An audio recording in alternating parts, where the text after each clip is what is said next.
Hello my dear student. So welcome to my channel. So today I'm going to explain the very important and very famous chapter 4 of literature, English literature, DAV Public School. The chapter 4, the name of the chapter is My Experiment with Truth. My Experiment with Truth, it is the autobiography of Mahatma Gandhi.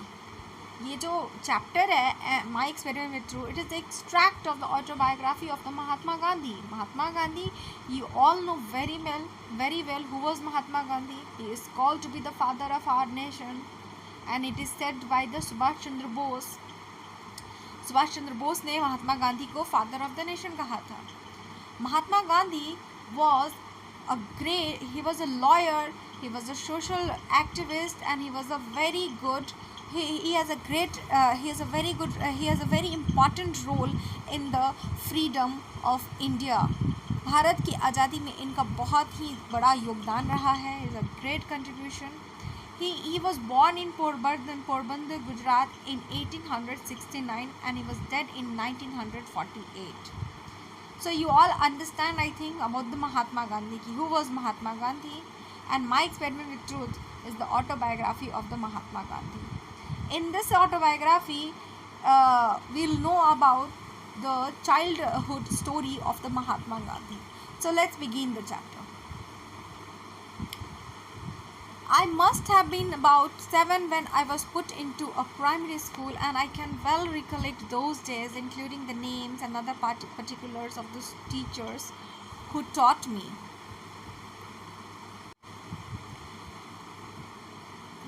He said that कि मैं उस समय क्या था, 7 मतलब कि 7 years का था जब मैं प्राइमरी स्कूल में पढ़ा करता था. And I can recollect those days, मैं उन दिनों को बहुत अच्छे से याद कर सकता हूँ, including the names and the particulars of the teachers who taught me. जो टीचर्स मुझे पढ़ाया करते हैं, मुझे उनका सभी का नाम भी बहुत अच्छे से याद है. I don't remember having ever told a lie either to my teachers or to my classmates. I used to be very shy, avoided all company. I don't remember having ever told a lie. मुझे कभी याद भी नहीं कि मैंने कब झूठ बोला था, ना ही मैं अपने टीचर से, ना ही स्कूल मेट से. I never use to speak lie and I use to be very shy. मैं बहुत शाई था, बहुत शर्मीला था. अवॉइडेड ऑल कंपनी, जितने भी मेरे फ्रेंड्स हैं मैं उन सारे के कंपनी को अवॉइड करता था. Because I use to love study, मुझे पढ़ना बहुत पसंद था. My books, my lessons were my sole companions. Actually for the Mahatma Gandhi his best friend was his books. उनके लिए उनका बुक्स हो गया, लेसन्स हो गया, यही इनके सबसे बेस्ट कंपेनियंस थे. Companions meaning is friend. To be at school at the stroke of the hour and to run back home as soon as the school closed, that was my daily habit. और Mahatma Gandhi, you always used to go school at the stroke of the hour. मतलब at the stroke of the hour मतलब एकदम on the time. जो school का जो timing था उस समय पर पहुंच जाते थे, और जैसे ही छुट्टी होता था, छुट्टी होते के साथ ही वो स्कूल से निकल जाते थे और अपने घर पहुंचते थे. ये इनका डेली का हैबिट था. He never used to do late. 2 incidents belonging to this period have always clung to my memory. इनमें से दो स्टोरी जो था, कुछ इंसिडेंट ऐसे थे जो कि उनको हमें बहुत, उनके माइंड को ना, मतलब बहुत अच्छे से होता है ना कि हमारे माइंड में क्लंग कर जाना. Clung meaning is to held on, मतलब हेल्ड ऑन क्लोजली, मतलब बहुत अच्छे से दिमाग में बैठ जाना. वो दिमाग में वैसा हो गया था. As a rule I had distaste for any reading beyond my school books, but somehow my eyes fell on book purchased by my father, and it was a Shravan Pitri Bhakti Natak, a play about the Shravan's devotions of his parents, and I read it with the intense interest, and one picture in the book showed Shravan carrying his parents. He explained कि मुझे वो ही always use to study his school books. वो अपना हमेशा school का ही book पढ़ा करते थे. लेकिन एक दिन क्या हुआ कि उनके फादर जो हैं, उन्होंने एक बुक लाकर, स्टोरी बुक लाकर महात्मा गांधी को दिया, और उस बुक का नाम क्या था, श्रवण पितृ भक्ति नाटक. और एक और बुक उन्होंने दिया जिसका नाम था हरिश्चंद्र. वो हम लोग नेक्स्ट पार्ट में पढ़ेंगे. तो श्रवण पितृ भक्ति नाटक. इंटेंस मीनिंग इज़ डीप, मतलब गहराई. I read it with intense interest. मैंने उन्हें मतलब उस बुक को, उन्होंने कहा, ही सेड दैट कि मैंने उस बुक को बहुत अच्छे से पढ़ा. वन पिक्चर, जिसका पिक्चर जो है यहाँ पे आप लोग देख सकते हैं, it is given here. You can see the picture here, it is given. So you learn the meaning. Deep, intense meaning is, intense का meaning क्या होता है? The intense meaning is to deep. Intense का meaning क्या होता है? Deep. And clung meaning is held on closely. All right. The first book name was the Shravan Bhakti Natak. It was the story of the Shravan who served his parents. Okay, that is the pilgrimage. Pilgrimage meaning is Tirthasthal, a holy place. The book and the picture left an undying impression on my mind. He further says that कि ये book जो है, इस book का story मेरे mind पर एक undying impression means what, एकदम जो एक ऐसा छाप छोड़ गया कि मतलब मैं कभी भूल ही नहीं सकता उस इंसिडेंट को. Here is an example for you to copy. I said to myself. यहाँ पे एक एग्जाम्पल भी है. अनदर सिमिलर प्ले, एक और सिमिलर प्ले उसी से रिलेटेड जिसका नाम क्या था? It was Harish Chandra. Captured my heart, जिसने मेरे दिल को जीत लिया था. Why should not all be truthful like the Harish Chandra? Now he raise question कि क्यों सब कोई क्यों नहीं हो सकता हरिश्चंद्र की तरह सत्यवादी. Was the question I ask myself day and night. वो ये क्वेश्चन खुद से पूछते हैं. To follow the truth and go through all the ordeals Harishchandra went through was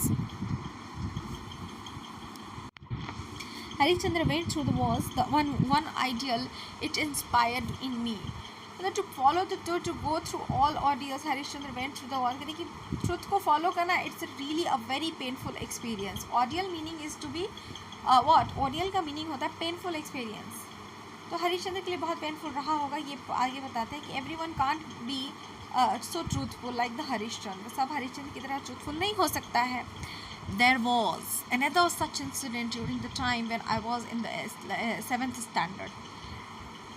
और फिर वो आगे बताते हैं कि ये तो एक इंसिडेंट हुआ, और भी एक नेक्स्ट इंसिडेंट का हुआ जब मैं किस क्लास में था? 7th स्टैंडर्ड में था. तो क्या हुआ कि Dorabji gimme the head master was very popular among the boys. Dorabji gimme जो हेड मास्टर थे, उनके हेड मास्टर का नाम क्या था? दोराबजी गिमी. वो बहुत ही पॉपुलर थे हमारे सभी स्टूडेंट्स के बीच में. As he was a disciplinarian, a man of method and a good teacher. वो एक बहुत अच्छे डिसिप्लिनेरियन थे. मतलब कि डिसिप्लिन को फॉलो करने वाले जो पर्सन होते हैं ना, that person will call to be the disciplinarian. A man of method, जो कि बहुत ही एक परफेक्शन के साथ एक वेरी गुड, बहुत अच्छे टीचर भी रहे थे. He had made gymnastics and cricket compulsory and I disliked both. उन्होंने क्या किया कि जिम्नास्टिक्स को और क्रिकेट को कंपलसरी बना दिया. कंपलसरी मतलब ज़रूरी, the thing that is necessary, वो ज़रूरी कर दिया सभी स्टूडेंट्स के लिए, जो कि मुझे दोनों ही बिल्कुल पसंद नहीं है. जिम्नास्टिक का मतलब होता है कसरत करना, ठीक है, and that is very important I think for all student of today's world. To do exercise, physical activity is very important. And I never took part in any exercise before they were made compulsory. Gandhi ji further he said that कि मैंने कभी भी ऐसा कोई कसरत वगैरह ऐसा कोई एक्टिविटी नहीं किया है. I then had made the false statement that gymnastics had nothing to do with the education. So what was the reason behind his dislikes, his aversion of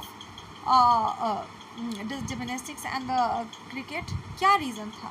वो इनका ये रीज़न था कि उनके मन में एक गलत अवधारणा बैठा हुआ था कि जिम्नास्टिक का एजुकेशन से क्या लेना है. That is a false notion. मतलब एक गलत थिंकिंग होता है ना, एक मन में बैठ जाना, कोई गलत बात को वो बैठा के रखे थे कि gymnastic and education they don't have relationship. But it is, if I से कि ये ऐसा है. जिम्नास्टिक या मतलब कसरत हो गया, एक्सरसाइज हो गया, ऐसा करने से हमारा बॉडी, हमारा माइंड एक्टिव होता है, हमारा ब्लड सर्कुलेशन होता है, ब्लड सर्कुलेशन बहुत अच्छे से होता है बॉडी में. तो इसके कारण माइंड में जो है ब्लड जो होता है, ऑक्सीजन जो होता है, ये बहुत अच्छे से फ्लो करता है और हमारा माइंड और मोर एक्टिव हो जाता है. हम लोग we can not be inactive. हम लोग इनएक्टिव नहीं रहते हैं. All day we just get our self active. हम लोग दिन भर सारा दिन क्या रहता है? एक्टिव रहते हैं. इसीलिए कहा गया है कि it's a very important. Gymnastics and exercise has a very important role in today's world for the students. So I'm requesting all the students, please do some exercise. Okay, now let's begin. I then had a first notion. So today I know that the physical training is as important as the mental training. आज मुझे समझ में आ गया है कि मुझे पता है कि फिजिकल ट्रेनिंग जो है उतना ही इम्पॉर्टेंट है जितना कि mental training. The reason for my dislike for the gymnastic was my keen desire to serve as a nurse to my father also. और जिमनास्टिक को नहीं पसंद करने के पीछे गांधी जी का एक और भी रीज़न था कि वो अपने फादर को सर्व करना चाहते हैं, मतलब अपने फादर की सेवा करना चाहते थे नर्स की तरह. As soon as the school close, जैसे ही स्कूल बंद हुआ, I would hurry home and begin here serving him. जैसे ही मेरा स्कूल बंद होता है, मैं अपने फादर की सेवा करता हूँ. Now it happened that one Saturday I had to go from home to the school for the gymnastic at 4 o'clock in the afternoon. फिर एक दिन क्या हुआ कि 4 बजे मुझे जिमनास्टिक के लिए जाना था. स्कूल से आने के बाद जिमनास्टिक के लिए जाना था, and I had no watch, और मेरे पास वॉच नहीं था. And the clouds deceived me. और जो मौसम है, बादल जो है, उसे धोखा दे दिया. When I reached the school, all the boys had already left. जब मैं, मतलब कि होता है नहीं कि कभी कभी बहुत जल्दी अंधेरा हो जाता है, 4 बजता है, धूप रहता है, और कभी कभी एकदम शाम हो जाता है. तो वैसे ही मौसम हुआ था, और मौसम उसको लगा था अभी तो बहुत टाइम है, ऐसा करके उसने गलती से उसे लेट हो गया. द बॉयज़ ऑलरेडी, वहाँ जब पहुँचता है तो सारे बच्चे जा चुके थे. The next day on being asked the reason for absence, जब हेडमास्टर ने पूछा कि तुम क्यों एब्सेंस हुए, I told mister Gimi what had happened. मैंने कि मिस्टर गिमी यानी कि अपने प्रिंसिपल को सारे बात उसने बताया कि मैं क्यों लेट हो गया. He refused to believe me. वो मुझसे मेरे बात को विश्वास ही नहीं कर रहे थे. He denied to believe me. I was convicted of lying. और मुझे झूठ बोलने का आरोप लगाया गया मुझ पर. That deeply pained me. और जिससे मुझे बहुत गहराई से चोट लगा. Now how was I to improve my innocence. कैसे मैं अपने इनोसेंस को प्रूव करूँ. There was no way, कोई रास्ता ही नहीं था. I learned that a man of truth must also be a man of care. मुझे यह समझ में आया कि जो सच बोलता है उसे हमेशा ध्यान भी रखना चाहिए, हमेशा कॉन्शियस भी होना चाहिए, तभी उसकी बातों को लोग समझ सकते हैं, उनकी बातों को छुटला नहीं सकते हैं. This was the first and the last instance of my carelessness in the school. और मेरी ये फुल लाइफ में ये पहला और आखिरी इंस्टेंस था कि मैं इतना लापरवाह हुआ. इसके बाद मैं कभी भी लापरवाही मैंने नहीं किया. Said by the Mahatma Gandhi. But there is another neglect for which I am still paying the penalty. इसके अलावा एक और इंसिडेंट हुआ है मेरे लाइफ में जिसके लिए मुझे आज भी पेनाल्टी भरना पड़ता है मेरी लापरवाही की वजह से. क्या था वो? This is, I don't know when I got the notion that good handwriting was not a necessary part of education. मुझे समझ ही नहीं आया कि कब एक good handwriting जो है, I don't know when I got the notion that good handwriting was not a necessary part of education. पता नहीं कब मेरे माइंड में ये बात बैठ गया कि गुड हैंडराइटिंग जो है वो एजुकेशन के लिए अच्छा ज़रूरी नहीं है, मतलब कि एक अच्छे शिक्षा के लिए एक अच्छा गुड हैंडराइटिंग होना ज़रूरी नहीं है. ये मेरे माइंड में बैठ गया. But I retained it until I went to England. लेकिन ये बात मुझे तब समझ में आया जब मैं इंग्लैंड गया.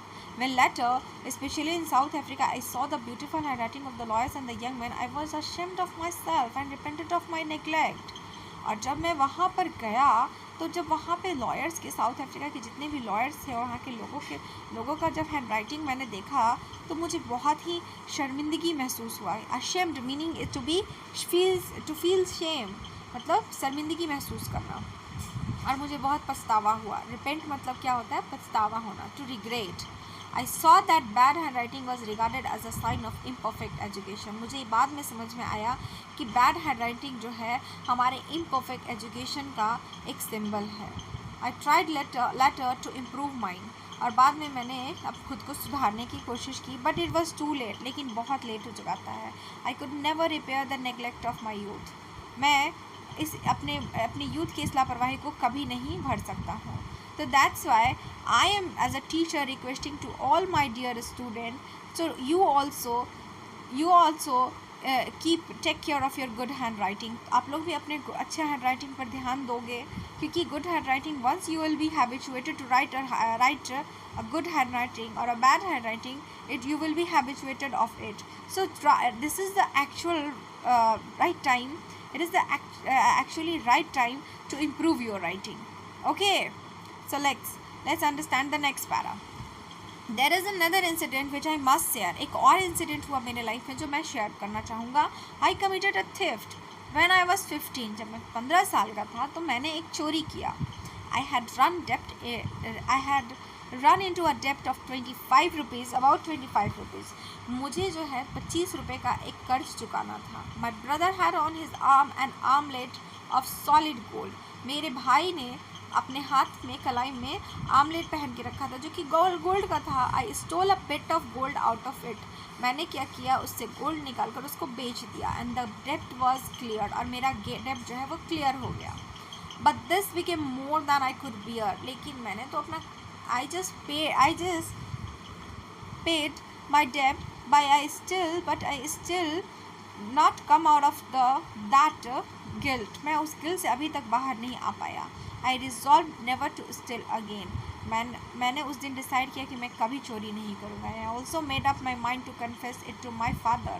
और मैंने ये भी डिसाइड किया कि मैं अपने इस गिल्ट को अपने फादर को जाकर बता दूँगा। I resolved never to, but I did not dare to speak. लेकिन मेरे में हिम्मत ही नहीं हो रहा था कि how I should share my father. Not that was afraid of my father beating me. इसलिए नहीं कि मेरे फादर मुझे डर रहा था कि मुझे वो पीटेंगे. I was afraid of the pain that I should cause him. बस इसलिए मुझे डर लग रहा था, मुझे पनिशमेंट से डर नहीं लग रहा था. I was actually afraid of the pain that I should cause him. कि जो दर्द मैं उन्हें दूंगा उससे मुझे तकलीफ हो रहा था, डर लग रहा था. I decided at last to write out the confession. Finally मैंने डिसाइड किया कि मैं अपने गिल्ट को अपने कन्फेस करूँगा पेपर पर लिख कर. In this note, not only did I confess my guilt, but I also asked adequate punishment for it.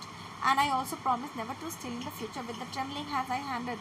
मैंने इस कन्फेशन में यही डिसाइड नहीं किया कि मैं सिर्फ अपना कन्फेशन लिखूँगा, बल्कि मैं उसके लिए एक अप्रोप्रिएट, एक एडिक्वेट पनिशमेंट, यानी कि क्या मेरे लिए उचित पनिशमेंट हो सकता है, उसके लिए भी मैंने लिखा कि आप मुझे जितना पनिशमेंट देना है दे सकते हैं. और विथ ट्रैम्बलिंग हैंड्स, मतलब कांपते हुए हाथों से मैंने अपने फादर को ये लेटर कन्फेस करके दे दिया. He read it and pearl drops trickled down his checks.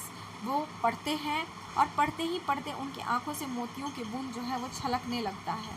मतलब वेटिंग द पेपर, एंड जो पेपर है वो भीग जाता है, यानी कि आंसुओं के ड्रॉप्स जो हैं, the drops of the tears wetting the paper को भी पेपर भीग जाते हैं. And those pearl drops of love clinch my heart.